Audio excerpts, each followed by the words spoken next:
Hey everyone, कैसे हैं आप सब। चलिए हमारी रुद्र और किट्टू एपिसोड नंबर 140। अब तक रुद्र ने फार्म हाउस की बोली लगा दी थी। जैसे ही रुद्र अपनी चेयर से खड़ा हुआ, उसकी नज़र दिशा पर गई जो पहले ही खड़ी थी। रुद्र कुछ कहता उससे पहले ही दिशा बोली, यह फार्म हाउस नीलाम नहीं हो सकता क्योंकि यह फार्म हाउस मेरे पापा मिस्टर नरेंद्र राठौड़ की हिस्सेदारी में है, और अगर इस फार्म हाउस को कोई खरीदेगा तो वह भी इस केस में फंस जाएगा। रुद्र तो दिशा का कॉन्फिडेंस लेवल देखकर हैरान हो गया। अभी कुछ दिनों पहले ही वह शुभ से नाराज होकर अस्पताल के कॉरिडोर में सुबक सुबक कर रो रही थी, और आज इतने सारे लोगों के सामने खड़ी होकर अपने हक की बात कर रही थी। रुद्र तो दिशा के चेंज से काफ़ी ज़्यादा इम्प्रेस था। रुद्र मन ही मन बोला, तो लगता है छोटे शेर ने इसे भी छोटी शेरनी बना दिया। मानना पड़ेगा इस लड़के ने सब कुछ बिगाड़ कर रखा हुआ है, इवन ईडर को भी। रुद्र ने आगे बढ़कर कहा, अगर यह प्रॉपर्टी झगड़े की है तो इसे नहीं खरीद सकता। सोमनाथ को गुस्सा आ गया और दिशा की तरफ देखकर बोला, तुम बच्ची हो और बच्ची रहोगी। मेरे और मेरे बाप के बीच में मत आओ। अब दोनों भाई खुद अपनी प्रॉब्लम सॉल्व कर लेंगे, तुम्हें बीच में बोलने की ज़रूरत नहीं है। दिशा भी गुस्से में बोली, पापा यहाँ नहीं है, इसी बात का फ़ायदा उठाकर इस प्रॉपर्टी को बेच रहे हैं आप, जो गलत है, और मैं गलत होने नहीं दूंगी। फिर उसने शुभ को देखकर एक मुस्कान पास की। शुभ ने तो अपना एक हाथ अपनी आंख पर रख लिया। आज तो शुभ की और दिशा का कॉन्फिडेंस लेवल देखकर हैरान था। देखा जाए तो यह दिशा का कॉन्फिडेंस लेवल नहीं बल्कि शुभ के लिए उसका प्यार था, जो कॉन्फिडेंस बनकर बाहर आ रहा था। उसे किसी भी हालत में शुभ वापस चाहिए था। मजबूर करके, खुश होकर, जैसे भी करके दिशा फिर से अपने शुभ को हासिल करना चाहती थी। दिशा को इनसिक्योरिटी हो रही थी कि शुभ उससे दूर हो जाएगा, लेकिन शुभ तो हमेशा से ही दिशा का था। बस उनके बीच कुछ दूरियां आ गई थी, लेकिन शुभ दिशा के अलावा किसी और के बारे में सोचता भी नहीं था। सच तो कहा था शुभ ने अपनी दादी से कि वह दिशा के साथ वफा नहीं करेगा तो बेवफाई भी नहीं करेगा। दिशा ने फिर से सोमनाथ को जवाब देते हुए कहा, मेरे पापा ने मुझे यहाँ भेजा है ताकि मैं आपकी इस प्रॉपर्टी को नीलामी से रुकवा दूँ। इस प्रॉपर्टी को नहीं बेच सकते, और अगर आपको प्रॉपर्टी बेचनी है तो आप पहले मेरे पापा का हिस्सा मेरे पापा के नाम करें, उसके बाद आप अपनी प्रॉपर्टी में से जिसे जो बेचना है बेच सकते हैं, लेकिन तब तक आप इस प्रॉपर्टी को हाथ नहीं लगा सकते। सोमनाथ को इतना गुस्सा आ रहा था कि वह दिशा को खड़े खड़े गोली मारना चाहता था। फिर भी उसने अपने आप को कंट्रोल करके कहा, दिशा तुम छोटी हो, छोटी रहो, चुपचाप जाओ यहाँ से। मेरे काम में टांग अड़ाने की ज़रूरत नहीं है, वरना तुम जानती नहीं हो कि मैं क्या कर सकता हूँ। शुभ दिशा के बिल्कुल पीछे खड़ा होकर गुस्से में बोला, हाँ क्या कर सकते हैं आप, जरा मैं भी तो देखूं। एक तो इलीगल काम कर रहे हैं, ऊपर से गुस्सा भी खुद ही कर रहे हैं। शुभ दिशा का साथ देखकर रुद्र के चेहरे पर एक मुस्कान आ गई। बेशक किसी की वजह से दोनों साथ में, लेकिन दोनों साथ में थे। कहीं ना कहीं रुद्र को अच्छा लग रहा था। इतनी बहस होने के बाद नील भी हल्का सा पलटकर दिशा को देखा और उसके मुंह से निकल गया, oh my God, sexy girl, argument भी कर सकती है। सोमनाथ और दिशा की बहस देखकर वहां जितने भी लोग मौजूद थे वे सारे धीरे धीरे उठकर जाने लगे, क्योंकि वह सब समझ गए थे कि इस प्रॉपर्टी पर सोमनाथ पूरी तरीके से हक नहीं है। उन सभी लोगों को जाता हुआ देखकर सोमनाथ की भौहें तन गई। गुस्से में उसका सर फट रहा था। उसे इतना गुस्सा आ रहा था कि उसके पास रखा हुआ एक फ्लावर पॉट उठाकर दिशा की तरफ फेंक दिया, लेकिन वह फ्लावर पॉट दिशा को लगता उससे पहले ही शुभ ने दिशा के दोनों कंधों को पकड़कर नीचे झुका दिया। फ्लावर पॉट दिशा को नहीं लगा, वो सीधा जाकर जमीन पर गिरकर टूट गया। शुभ को गुस्सा आ गया और उसने चेयर उठाई और सोमनाथ की तरफ बढ़ने लगा, लेकिन वह सोमनाथ को मारता उससे पहले ही वीरू ने उसे पीछे से पकड़कर कहा, आप ऐसे पब्लिक में इन्हें नहीं मार सकते, प्रताप फैमिली की इमेज खराब हो जाएगी। मारेंगे इसे, तड़पा तड़पा कर मारेंगे, लेकिन इसे ऐसे नहीं, ऐसे तो इसे सिंपैथी मिलेगी। दादाजी को पता चलेगा तो गुस्सा करेंगे। आप जानते हो दादाजी की तबीयत ठीक नहीं है। शुभ को गुस्सा तो बहुत आ रहा था, उसका मन कर रहा था वह आज ही सोमनाथ को मौत की घाट उतार दे। फिर वो दांत पीसकर पलटा और वीरू की तरफ देखकर बोला, सबके सामने एक लड़की पर हाथ उठाया है इसने, और सिंपैथी भी यही मिलेगा। साले की हड्डियां तोड़ दूंगा, फिर देखता हूँ कैसे किस लड़की पर हाथ उठाता है इसका। वीरू ने शुभ को चेयर पर बैठाया और पानी का गिलास देते हुए कहा, समझने की कोशिश करो। सब जानते हैं सोमनाथ बर्बादी के रास्ते पर चल रहा है। हम तो इसके पीछे पड़े थे, लेकिन मिस्टर ओबरॉय ने तो रही सही कसर भी पूरी कर दी। उनकी आंखों के सामने 2 प्रोजेक्ट झटक लिए। शुभ ने पानी पिया और उसे गुस्से को कंट्रोल करता हुआ बैठ गया। दूसरी तरफ सोमनाथ भी अशोक चौहान ने पकड़कर कहा, क्या कर रहे हो? वैसे ही मार्केट में हमारी वैल्यू डाउन है। ऐसे हरकत करके तुम और ज़्यादा अपनी कंपनी का नुकसान पहुंचा रहे हो। इस लड़की को मार दूं मैं, उसे बोर्ड बॉय की बातों में आ गया, वरना इस लड़की को तो मैं उसी दिन मार देता जिस दिन यह पैदा हुई थी। सोमनाथ गुस्से में बोला। अशोक चौहान बोला, सोमनाथ खुद को संभालो, वह सब बाद में। इस लड़की को करने के मौके बहुत मिलेंगे, लेकिन उससे पहले यह सोचो कि हम अपनी कंपनी की रेपुटेशन कैसे बचाएं। हमारी कंपनी बहुत घाटे में है और अगर प्रताप फैमिली को इस बारे में भनक लग गई तो वह इस मौके को जाने नहीं देगी। वैसे भी श्री ओबराय ने हमारे इम्पोर्टेंट प्रोजेक्ट झटक कर लिए हैं। दिशा भी शुभ को ऐसे गुस्से में देखकर सहम गई। दिशा को तो अपनी डेट की फिक्र होने लगी, कहीं शुभ गुस्से में उसके साथ डेट पर जाने से मना न कर दे। कुछ लोग जो अभी भी नीलामी में थे वह सब सोमनाथ और शुभ दोनों को देख रहे थे। रुद्र और नील भी उन्हीं में से थे। रुद्र ने वहां कुछ भी रिएक्ट नहीं करना ठीक समझा। रुद्र ने कुछ बॉडीगार्ड्स को बुलाया और नील को वहां से ले जाने के लिए कहा। नील भी बिना सोचे समझे बस अपने फ़ोन को देखता हुआ रुद्र के ऑर्डर फॉलो करता रहा। वह अपने बॉडीगार्ड्स के साथ वहां से चला गया। नील फार्म हाउस से निकला और तभी निहाल अपना उसके अंदर ही अंदर हुआ, लेकिन दोनों ने एक दूसरे को नहीं देखा। नील अपने फ़ोन में देखता हुआ वहां से चला गया। निहाल शुभ के पास आकर बोला, शुभ थोड़ा सा लेट हो गया, अर्जेंट एक कॉन्फ्रेंस मीटिंग अटेंड करनी पड़ी। खैर छोड़ो, किसने खरीदा फार्म हाउस? शुभ थोड़ा गुस्से में था, उसने कोई जवाब नहीं दिया। निहाल ने वीरू की तरफ देखा तो वीरू ने उसे चुप रहने का इशारा किया। निहाल समझ गया कि शुभ इस वक्त गुस्से में है। निहाल ने आंखों आंखों में दिशा से पूछा। दिशा ने हंसकर कहा, किसी ने भी नहीं, क्योंकि मैंने नीलामी रुकवा दिया और बदले में शुभ मेरे साथ डेट पर जाएगा, है ना शुभ? शुभ ने गुस्से में दिशा को देखा और दिशा ने उसे अपने दांत दिखा दिए। दिशा तो बहुत खुश थी क्योंकि वह शुभ के साथ अपडेट पर जाने वाली थी। इसके अपोजिट शुभ का दिमाग तो खराब हो रहा था, उसे बिल्कुल अच्छा नहीं लग रहा था जब सोमनाथ ने दिशा की तरफ फ्लावर पॉट फेंका। निहाल ने शुभ और दिशा को देखकर कहा, अब क्या यहाँ से लंच करके चलोगे? चलना नहीं है? तभी निहाल की नज़र रॉकी पर गई जो सोमनाथ से बातें कर रहा था। निहाल रॉकी को बड़े ध्यान से देख रहा था। रॉकी के हाव भाव बिल्कुल रुद्र से मिलते थे। बात करने का स्टाइल, चेहरे के इम्प्रेशन, हाइट, हेल्थ, सब कुछ रुद्र से काफ़ी मिलती थी।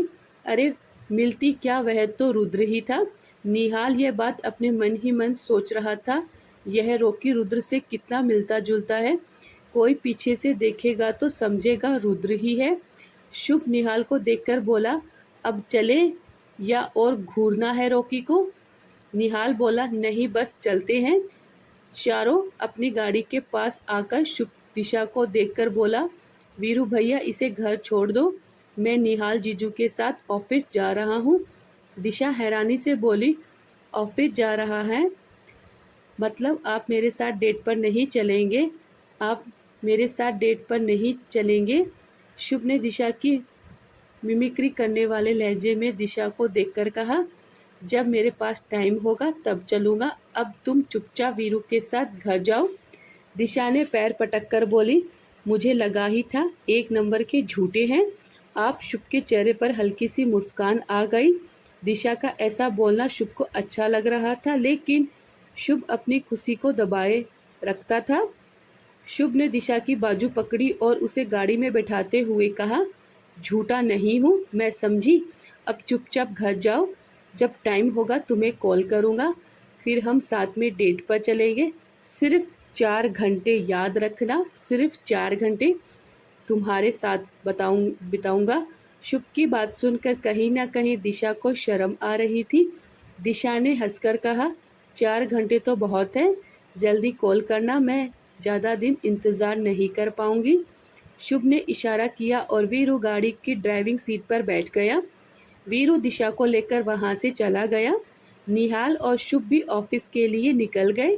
रास्ते में दिशा और वीरू दोनों ही जोर जोर से हंस रहे थे। आखिर में छोटा शेर को मन ही मन मना लिया। दिशा बोली, वीरू हंसकर कहा, हाँ हाँ, सब हमारी मोम की वजह से ही हुआ है, उन्होंने ही जानबूझकर वैभव को तुमसे मिलने भेजा था और फिर मुझे फ़ोन किया कि मैं शुभ को लेकर वहाँ पहुँच जाऊँ। देखो बिल्कुल सही टाइम पर मैं शुभ को लेकर वहाँ पहुँच गया। 2-3 महीने ऐसे ही बीत गए। छोटा पैंथर 3 महीने का हो गया था। अब छोटे पैंथर के चेहरे पर हल्की हल्की मुस्कान आने लगी, जिसे देख पूरा प्रताप हाउस खुश हो जाता था। सोमनाथ का फार्म हाउस बिक नहीं रहा था, इसीलिए उसे अपनी बेटी की शादी की डेट पोस्टपोन करनी पड़ी।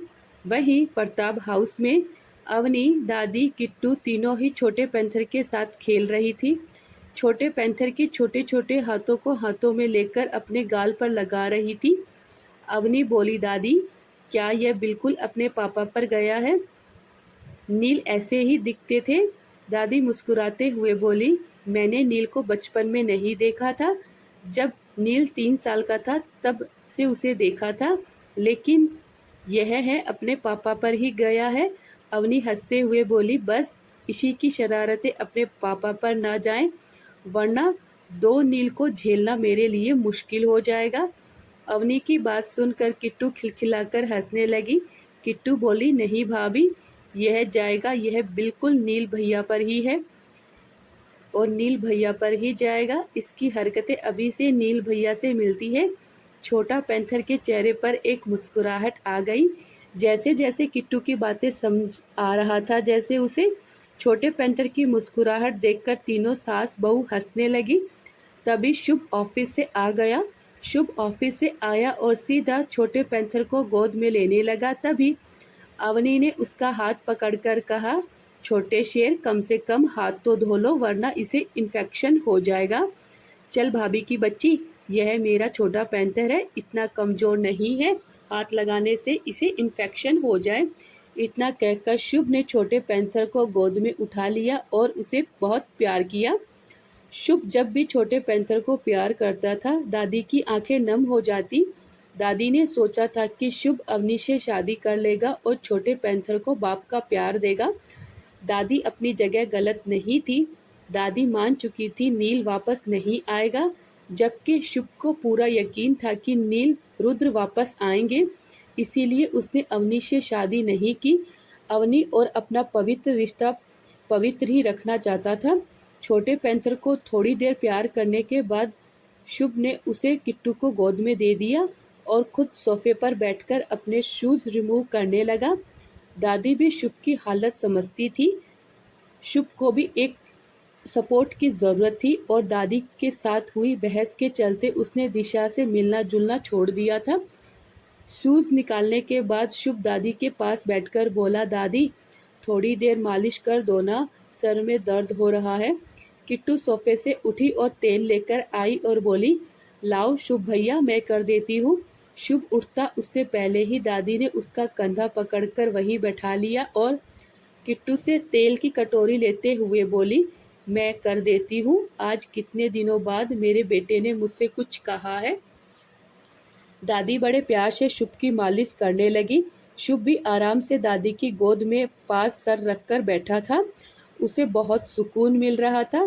तभी शुभ ने मुस्कुराकर कहा, क्या बात है नील की चंद्रकला, बड़ा प्यार आ रहा है मुझ पर। दादी बोली, तुझसे एक बात कहूँ, मेरी बात मानेगा? दादी, अगर लीगल बात होगी तो मान लूँगा, इनलीगल बात होगी तो नहीं मानूँगा, आप भी जानती हैं। शुभ दादी से बोला, तू अपनी पिकाचू के साथ मिलना जुलना शुरू कर दे, वह लड़की तुझे बहुत प्यार करती है। रुद्र और नील भी तो यही चाहते थे कि वह इस खानदान की तीसरी बहू बने। दिशा से शादी कर ले, अब और परेशान मत कर उसे, उसे भी इस घर में ले आ। दादी लगभग रिक्वेस्ट करती हुई बोली। शुभ गहरी सांस लेकर बोला, क्या हुआ दादी, किसी ने कुछ कहा आपसे? दिशा ने मेरी शिकायत की या मैसेज? राठौड़ आपसे मिलने आए थे?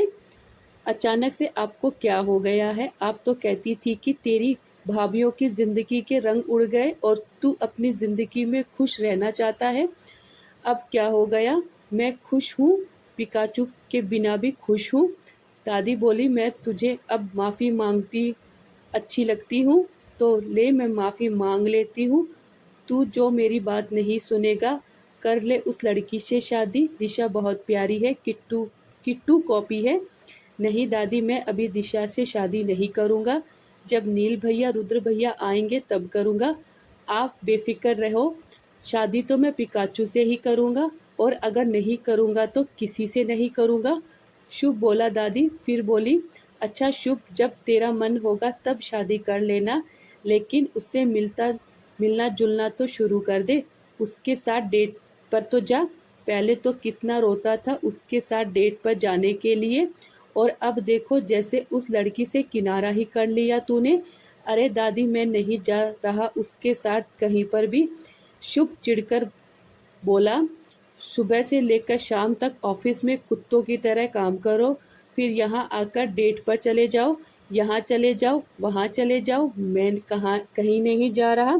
तभी दादी ने उसके बाल पकड़कर नोचते हुए गुस्से में कहा, बहुत देर से तुझे प्यार से बात कर रही हूँ तो तू सर पर चढ़ता आ रहा है। दादी कंटिन्यू शुभ के बाल नोचते हुए बोली, बता उसके साथ डेट पर जाएगा कि नहीं, जल्दी बता। शुभ गुस्सा मत दिला मुझे, वरना मैं उल्टे हाथ का एक थप्पड़ मार दूंगी। शुभ अपने बाल बचाता हुआ बोला, अरे दादी, क्या हो गया आपको?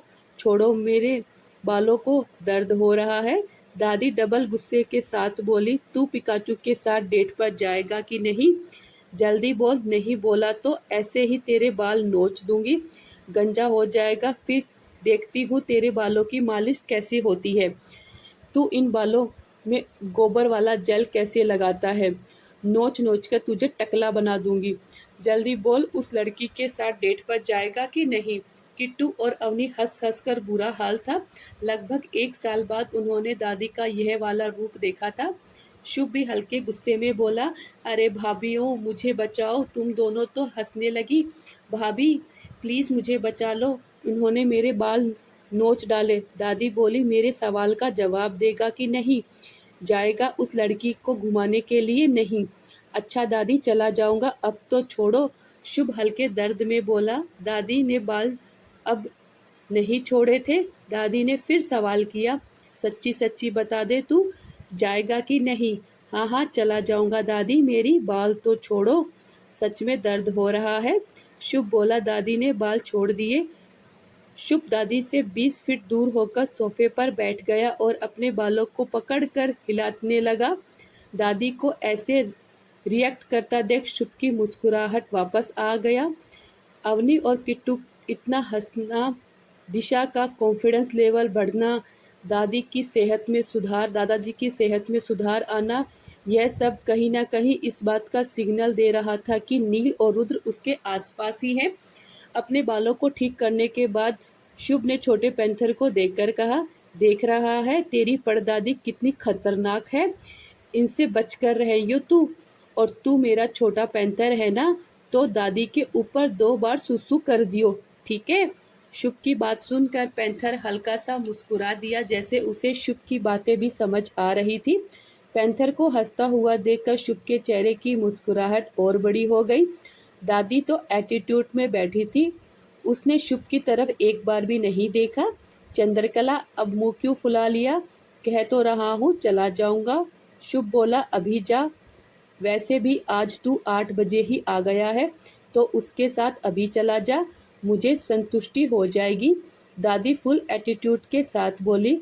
शुभ हल्के गुस्से में बोला, मेरे सर में दर्द है, आपने मेरे बाल भी नोच दिए, अब ज़्यादा दर्द हो रहा है, मैं अभी कहीं नहीं जाने वाला।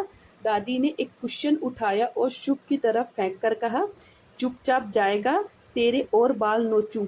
यार अब अजीब ज़बरदस्ती है, मैं थक गया, कल चला जाऊंगा ना। नहीं तो तू आज ही जाएगा, समझा। दादी ने भी फिर ऑर्डर भरी आवाज़ में कहा। शुभ सोफे से खड़ा होकर बोला, ठीक है अभी चला जाता हूँ, अब खुश। शुभ अपने कमरे में चला गया। दादी उसे जाता हुआ देख रही थी और मन ही मन मुस्कुरा रही थी। चलो कम से कम तू दिशा के साथ डेट पर जाएगा तो तेरे चेहरे की मुस्कुराहट वापस आ जाएगी। तूने भी 1 साल में अपने आप को पूरी तरीके से बिजनेस में झोंक दिया है। शुभ अपने कमरे में आया और मिरर के सामने खड़ा हो गया। थोड़ी देर अपने आप को निहारने के बाद शुभ के चेहरे पर एक मुस्कुराहट आ गई। आखिर वह करीब 1 साल बाद अपनी पिकाचू के साथ डेट पर जा रहा था। शुभ ने फ़ोन लिया और दिशा का नंबर डायल किया। दिशा ने एक रिंग में ही फ़ोन उठा लिया। दिशा बोली, मिल गई आपको फुर्सत, चले हम डेट पर। 3 महीने। शुभ प्रताप सिंह, 3 महीने हो गए आपने मुझसे प्रॉमिस किए हुए। 3 महीने पहले प्रॉमिस किया था, झूठी कहीं की। हाँ मिल गया, और मैं झूठा नहीं हूँ, तुम तैयार हो जाओ, मैं तुम्हें लेने आ रहा हूँ। शुभ बोला। दिशा लगभग खुशी से चिल्लाती हुई बोली, सच कह रहे हो, सच में आप मुझे लेने आओगे, सच में हम डेट पर जाएंगे, सच में 4 घंटे अपने पहले वाले शुभ के साथ रहूंगी, सच सच बताओ शुभ, मजाक तो मत करो, और इंतज़ार कर सकती हूँ लेकिन झूठ बोलोगे तो मेरा दिल टूट जाएगा। शुभ बोला, झूठ नहीं कह रहा, सच में आ रहा हूँ। अब तुम जल्दी से रेडी हो जाओ, 1 घंटे बाद तुम्हारे घर के बाहर खड़ा मिलूंगा। हाँ जल्दी आ जाऊंगा, और मैं आपको तैयार ही मिलूंगी। अच्छा मैं क्या पहनूं, इंडियन पहन लूं कि वेस्टर्न पहन लूं? दिशा एक्साइटेड होकर बोली, कुछ भी पहन लो, तुम पर सब कुछ अच्छा लगता है। शुभ ने दिशा की बात को जानबूझकर झटकते हुए कहा। दिशा ने शुभ की बात सुनकर ना जाने कितनी बार अपने फ़ोन की स्क्रीन को चूम लिया। उसकी किसिस की आवाज़ शुभ के कानों में घुल रही थी। शुभ के चेहरे पर एक मुस्कुराहट आ गई। शुभ बोला, यह सब बाद में करना, अब तैयार हो जाओ। दिशा ने फ़ोन कट किया और पूरे कमरे में कूदने लगी। दिशा बहुत एक्साइटेड होकर इधर उधर उछल रही थी। फिर उसने कबर्ड की तरफ रुख किया। दिशा ने कबर्ड खोला और सारी ड्रेस देखने लगी, लेकिन उसे एक भी ड्रेस पसंद नहीं आ रही थी। वह जो भी ड्रेस उठाती, थोड़ी देर अपने बदन पर लगाकर मिरर में देखती और फिर नाक मारकर सोफे पर फेंक देती। दिशा करीबन 20 से 25 ड्रेस ऐसे ही कमरे में फैला दी थी। गाइस आगे क्या होगा शुभ और दिशा की डेट पर, जानने के लिए हमारे अगली स्टोरी का वेट करना। And thank you so much इतना सपोर्ट करने के लिए, एंड प्लीज़ गाइस चैनल को सब्सक्राइब करना ना भूलें। Thank you so much.